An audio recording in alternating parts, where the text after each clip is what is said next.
In this video, you're going to get 4 tips to make college more affordable. And I wish I knew them before I went in because I would have saved even more money. But using what I knew and a little bit of luck, I was able to save over $100,000 and still got to enjoy UCLA. Now, everybody knows that college rates are rising. In fact, in the last 10 years, they went up more than 25%. Our parents and their parents, they could afford their college experience with just part-time work. We're not that lucky. It's going to take us decades to pay off our student loans. In other words, our generation is fudged.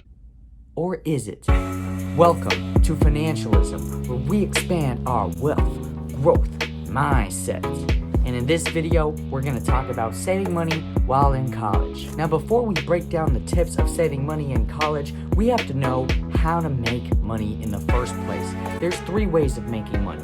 Now, most people, they have a 9-to-5 and live off of that income. That is how the majority makes their money. And there's nothing wrong with that. I love my 9-to-5. It is so much fun. I work as a behavior analyst, working with children on the autism spectrum, writing programs for them, and just helping them have a better quality life. Every single day of my job is so much fun. Now, the second way people make money is profiting off investments. This can be by buying stock and waiting for it to go up in value, called capital gains. So, for example, you buy Apple stock for $100, and in 10 years, maybe you sell it for $190. You get the $90 difference, which is your capital gains profit. People can make money through dividends. Companies like Apple, they give you a little bit of money for just holding their stock. That's pretty cool. A lot of wealth is generated that way as well. You can invest in real estate, rent out your home, you can have collectibles. Now, the Charizard Pokemon card went through the roof. It's like, what, $50,000 now? That's just wow. And finally, you can invest in your own business. All of these ways is how people make money while they sleep. They create these systems that generate income while they do something else, like working their 9-to-5. That's something that I do. Most of my income I put into the stock market, and I just go to work, do my 9-to-5, invest my money when I get my check, and now there are days where I make more money from the stock market than I do from a month of doing my 9-to-5. It took me 5 years to get to that point, and if that's something that you're interested in, watch this video on investing for beginners, and you will get everything that you need to know to start investing in the stock market. Now, the third way people make money is something accessible to all, because unlike investments and unlike a 9-to-5, you don't need anything to start, and it is avoiding debt. When it comes to schools, they prey on people that are aged 17 to 19. Now, there's a lot of research and psychology behind why 17 to 19-year-olds are really vulnerable, but notice how the military, terrorist organizations, college campuses, and credit cards, they target 17 to 19-year-olds more than any other group. That's a video for a different time. Don't want you to be a victim of your own psychology. I don't want to take away from your independence and your agency. You definitely can know about money, know how it works, even at that age. I'm sure there's people who are 17 right now who know way more than I do. But with that being said, most 17 to 19-year-olds, they have no idea how much time it takes to save $30,000. Now that we know the 3 ways that we can start talking about saving money, which is way number 3, avoiding debt, during your college experience. So the first tip is start early. Yes, you can work your summers and make money and use that money for college later on. That's a cool way to get started. Maybe you can create your own business. Who knows how far it can go? But if you're 100% sure that you're going to college, I have a different approach. You can actually start taking college classes during your summers instead of part-time or full-time work. That way, not only are you saving money by going to a community college, you are also saving time. And time is something you cannot get back no matter how much money you make in the future.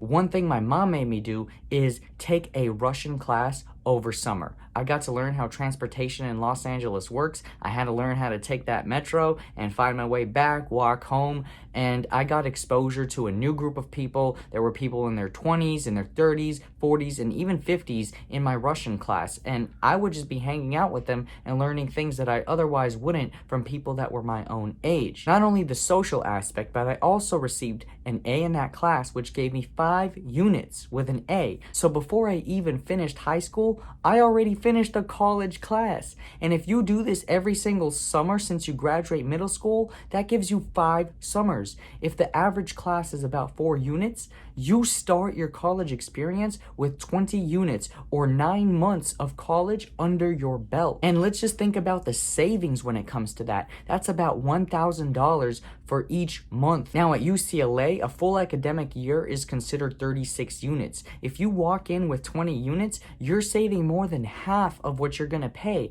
So an academic year at UCLA costs approximately $14,000, and you're saving close to $9,000 by starting early and having those 20 units under your belt. Now tip number 2, AP classes. Now this is a blessing because you can get college credits without taking college classes. So if you still want your summers to play and hang out and you don't want to get that social experience by going to school from tip 1 early, that's fine. If you take all the AP classes that you can and pass those tests, you also get a head start. But wait, hold on. My school didn't let me take AP stats, for example. Well, if you take the honors or the regular statistics, you can petition to take the exam.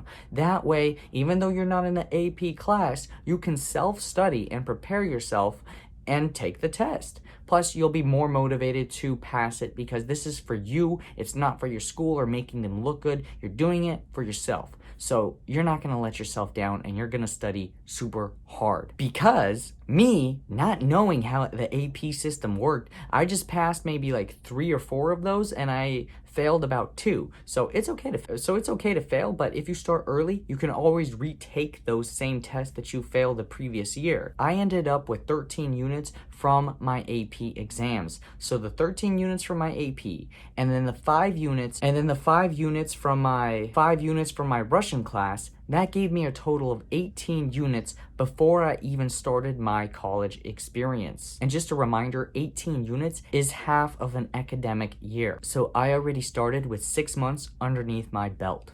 And a lot of money saved. Now, tip number 3, I don't know if you've guessed it by now, I've mentioned it throughout, is go to a community college first. I don't care what your friends say. I don't care what your internet boyfriend or girlfriend says. I don't care what anyone says.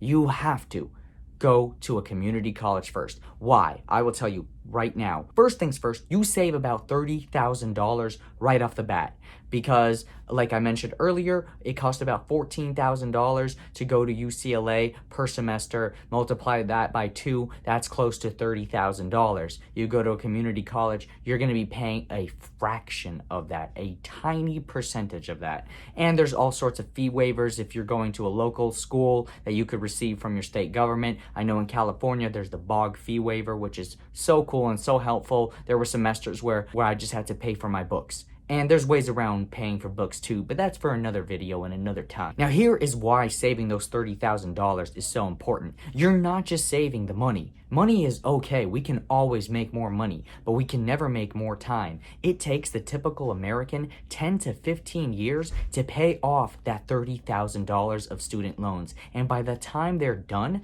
because of the interest on top of it, you're paying close to $45,000 instead of the $30,000 that you predicted. Now guess how much your first job is going to be paying you out of college. And not to mention that you're making 2 friend groups. You're still going to go to the school that you wanted to go to in just 2 short years, but you make all of these friends at the community college, and then a lot of them are going to transfer with you. So it's not like you're starting from scratch, not knowing everyone and everyone has friends. You're going to come in with friends into your next school. Now the 4th tip, and some of you aren't going to be lucky enough to do this, but if you are, definitely take advantage of living at home.